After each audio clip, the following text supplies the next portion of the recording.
Здравствуйте! Сегодня у нас в гостях Светлана, которая 7 лет назад приезжала ко мне с тяжелым, фактически неизлечимым заболеванием. Это апластическая анемия. И множество людей знают это заболевание и считают его абсолютно неизлечимым. Претендентов, чтобы кто-то вылечился, фактически не было. Когда Светлана позвонила мне случайно, можно сказать, первый раз, она спросила, могу ли я вылечить, так, не? Да. Ну и когда я сказал, что теоретически могу, она захотела увидеть мои глаза и посмотреть на меня, на человека, который первый из всех, кто на протяжении около 15 лет вел ее при этом заболевании врачи в больницах. И мы фактически через пару месяцев встретились в Москве. На 5 минут. Да, на 5 минут. Она посмотрела на мои глаза, увидела, что, возможно, я не обманываю, да? Ну, да. Вот. И она приехала, поверила мне и приехала на лечение. Лечение было, можно сказать, не таким быстрым. Многие люди хотят результат мгновенный. То есть посмотрели день-два, не помогает, все, до свидания, мы не лечимся, нам это не подходит. По даже нескольким курсам лечения у Светланы были положительные результаты, но они были минимальные. И я бы сказал, что если бы человек не был подготовлен духовно, она бы, так вот между нами говоря, плюнула бы и уехала. Правильно? Наверное, так. Да, поэтому духовная такая подготовка ей помогла сосредоточиться на том, что мы делаем, поверить и дойти до конца. И процесс лечения длился фактически, если так брать, чтобы уже на 100% человек был спокоен, где-то около 2-3 лет, да? Да, около 3 лет. И потом я приезжала еще через год просто на профилактику. Ну, просто уже на профилактику, да. Да. И уже 4 года ты у нас не было, а результаты? Хорошие. У меня сейчас гемоглобин держится 120 постоянно, поэтому, в принципе, даже уже и не проверяю, какой он есть. Чувствую по самочувствию. Но... Скажи, как первый раз проверяли гемоглобин, как ты рассказывала? Ну да, проверяют гемоглобин по ладошкам. Если ладошки бледные, значит, это, в принципе, маленький гемоглобин. Сейчас они постоянно. Ну, а как анализы тебе делали? И врачи не поверили, что гемоглобин? Ну, когда гемоглобин проверяла постоянно одна и та же врач, и когда я пришла к ней через промежуток примерно полгода, она была очень удивлена и сказала, что если бы я сама не делала прежние анализы, я бы никогда не поверила, что вообще такое бывает. В настоящее время гемоглобин 120 и держится уже 4 года. Без изменений нормально себя чувствуешь? Все? Ну, в принципе, да, конечно, есть другие осложнения после такого заболевания, поэтому надо поддерживать свое здоровье постоянно. Но это уже другая история. Недостаток гемоглобина Да. в крови фактически влечет за собой Все последствия. все сбой всего организма. Ну, в принципе, Переливание да. чужой крови каждые 2 недели, это на протяжении десятка да. лет, это дает свое тоже. Да.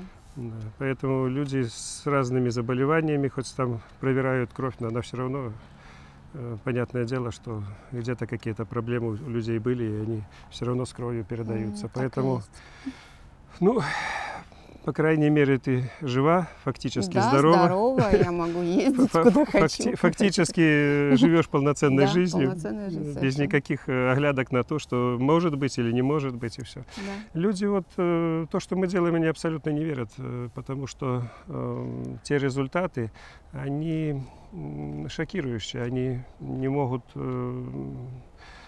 ни врачи, ни люди сами больные, они не могут поверить в это, потому что все в один голос говорят, что это невозможно. Понимаешь, тут надо и поверить, и Ну, поверить и пройти делать. этот путь, конечно, Да. было тяжело, конечно, больно было, чтобы что-то изменить надо. Все поломать, все, что было, и построить заново новое. Поэтому Просто верить. Фактически за пару лет мы тебе заменили фактически организм. Не только кровеносную систему, а весь организм. Это не просто так. Ну, процедуры у нас. Некоторые хотят, даже Светлана хотела бы, чтобы они были менее болезненные, хотя они не очень-то болезненные, а только приятные. Да? Да. Но, к сожалению, это не совсем бывает, потому что человеку даже операцию делают, но пускай его там анестезию дают, но все равно это болезненные процедуры. А здесь заменить большую часть организма, чтобы она работала, не бывает такого, чтобы все это было без боли.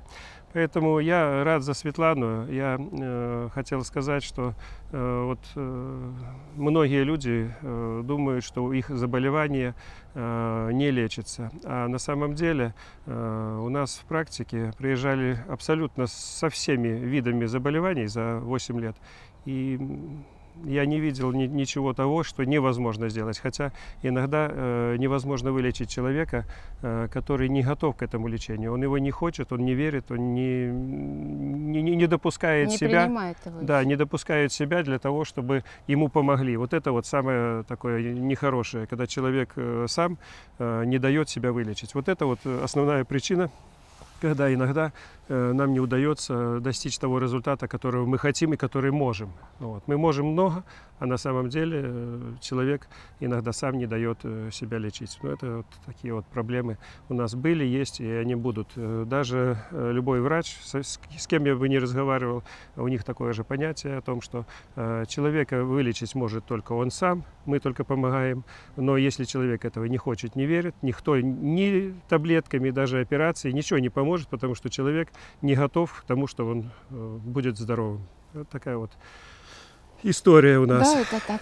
И многие, почему мы сегодня встретились и записали этот фильм, потому что многие не верят вообще, что есть какой-то положительный и еще длительный эффект. То есть все думают, это какая-то ремиссия, это какое-то вот там незначительное и недолгосрочное изменение. А на самом деле это процессы, которые человек изменил саму структуру своего тела после наших процедур. Это процесс регенерации организма. Это мы не лечили ей кровь. Правильно? Нет. Ничего мы не делали именно с кровью. Мы воздействовали на весь организм без исключения, и дается такой результат. Это фантастические эффекты, которые позволяют фактически лечить многие заболевания абсолютно неизлечимые. Что ты еще хочешь сказать? Я хочу просто обратиться к тем, кто на пороге искания. Наверное, тот, кто понимает, что нужно лечиться, а не знает как, пробуйте. Много методов есть. Один из них проверенный, Александр. Да. Могу посоветовать. На много лет уже. На много лет, да. Это не то, что сегодня вылечила, а завтра опять то же самое. Да. Поэтому я тоже хочу сказать, что иногда даю информацию на форумах, на Фейсбуке, на многих сетях, и кроме оскорбления о том, что шарлатан, мошенник и все такое, ничего позитивного не слышишь. Люди сами себя забивают в то, что им ничего невозможно сделать, и то, что люди фактически могут вылечиться, они сами в это не верят. А вот эти вот оскорбления, они еще утягощают жизнь тех людей, которые фактически и так больные, а своим вот этим вот негативом, своими злостью, ненавистью к другим, они только портят себе здоровье. Это очень плохо. Нужно любить людей, нужно доверять им, нужно ценить то, что люди делают. К сожалению, такая вот картина на сегодняшний день, что много негатива у больных, которые потеряли, можно сказать, надежду, но никто не дает им права оскорблять других. Я вот хотел на этом очень обострить внимание, потому что это очень серьезные вещи. Это человек, который оставишь свой телефон, да? Да, конечно. Вот, она оставит, Светлана оставит свой телефон, есть у нее документация, есть у нее врачи, которые ее лечили, есть вся информация, которая позволит вам убедиться, что это правда, это не монтаж, это не художественный фильм, это то, что является доказательством воздействия той методики, на которую мы опираемся, которую мы делаем на протяжении, можно сказать, 8 лет, уже проверена она и доказано ее, можно сказать, не только воздействие на какую-то определенную болезнь, фактически на все неизлечимые болезни, которые мы пробовали, она удается. Многие не достигали эффекта тем, что быстро бросали лечение, то есть где-то месяц, где-то неделю, где-то две попробовали и все, нам не подошло, нам не нравится и все. Надо идти до конца. Если хотите, то идите до конца, если нет, то не надо пробовать, потому что эффект достигается очень длительный. Чтобы изменить структуру организма, нужно изменить клетки, а клетки делятся, ну, можно сказать, от 1 дня некоторые до десятка лет. Поэтому заставить клетки делиться хорошо и чтобы они были работоспособны, это труд и очень большой труд и самого человека, и все. То же самое, что достигла Светлана, это результат того, что она не только у нас, а еще и дома использовала много методов, которые мы показали ей у себя в центре, и она дома продолжала делать то, что мы фактически ее научили. Поэтому это труд, труд и еще раз труд. Да, я только могу подтвердить, что да. это так. Да. Поэтому Светлана вот оставит номер телефона. Если кто не верит, может убедиться, может приехать и пойти к врачам, которые поднять историю болезни и убедиться в том, что мы говорим правду. И посмотреть еще фильмы, когда мы вначале там снимали, как она тоже дает интервью. Это не то, что мы сегодня сделали монтаж, это было уже добрых 7 лет назад. Да. Ты приехала, поэтому 7 лет назад, а результат вот длительный и стабильный. Надеюсь, да. Да. Поэтому ждем в гости. Спасибо. Спасибо. Да, на профилактику. Хорошо, обязательно приеду. Всего хорошего. Как только откроется клиника. Да.